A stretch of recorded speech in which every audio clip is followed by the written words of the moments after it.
All right, here we go. So this is my NAND latch. I'll move this wire out of the way so you can see it. It's just a very basic NAND latch with a 74HC00 or LS00 configured as a NAND latch. And the purpose of this video is to demonstrate debouncing. So I'm going to put that back here, I believe. Okay, and here's the oscilloscope we'll be using. Okay, so what I want you to see here is I've got the power turned on and I've got the NAND latch, and the first channel up here is the set input. So when I press the switch, this is going to go low because I'm putting a low on the set of the NAND latch. So you can see it goes from 5 volts to 0 volts. This is the Q output. So when the set input goes low, the Q output goes high. So the traces are set up in two halves. So the top half is the input, the set bar input to the latch, and the bottom trace is the Q output of the latch. Now we can't really see the bouncing here, so you have to set the scope up to be able to view this. So right now we're on auto level. The scope needs to be on normal. So the difference between auto level is the auto level will trigger all the time, even if there's nothing to trigger on. It will continually trigger all the time. On normal, the scope will only trigger if there's a signal to trigger on.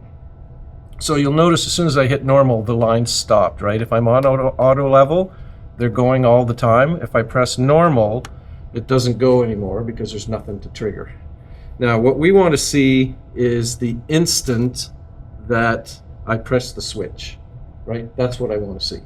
So we have to go one further. So we have to be on normal, and we're going to press single right up here. So now that's going to take it off the screen. So what happens now is if I set my trigger level down here and press single again. So if I press the switch now, if it triggers, which means if it gets a voltage above a certain amount, which I've set, so I've set it at about 2.5 volts. So if I get any level over 2.5 volts, it's going to trigger. But because I hit single, it's going to draw one trace across the screen and stop. Okay, so it's only typically scopes keep refreshing and refreshing and refreshing all the time. But if you go on normal mode and you click single, when I trigger it, it's going to draw one trace across and stop. The reason we want to do that is because it allows us to see the exact moment when I press the switch. Now I'm at about 100 microseconds per division, and I'm at 2 volts per division, so that should be good. So now I'm going to press the switch again, and you can see the switch bounce. Remember just the way I drew it on the board, right? So this is me pressing that switch, and here's the metal contacts bouncing, bouncing, bouncing, bouncing, bouncing, bouncing. But look at the Q output. It goes up high and stays high. You can tell that this is a mechanical phenomenon because if I rearm it by pressing single, if I press really lightly on the switch, you'll see that there's a lot more bounce. If I hammer the switch really hard, you'll see that there's a lot less bounce, right? So it's definitely a physical phenomenon, and it's going to be different every time. If I tap it really quickly, you see very few bounces, but if I just very lightly press it, you'll see a lot more bounces. But what I want you to notice too is the time is more, right? This is 1, 2, 3, 4, 5, 6, 7, roughly 700 microseconds. But if I do it lightly, or if I do it hard, it's only 300 it's less than 300 microseconds. So you can tell that how I press the switch changes the amount of bounce.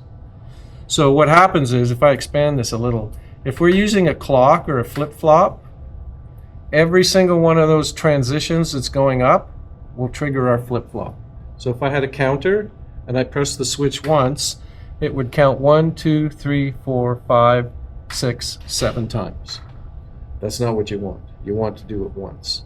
So what I want you to notice is that every single time when I press it once, the Q output of the latch goes high and stays high. Why? Because when it's low, it's set, and then when it's high, it's no change, set, no change, set, no change, set, no change. So the Q output stays high the whole time. Okay? And that's what we're looking at, is the mechanical bouncing of the switch when I press it.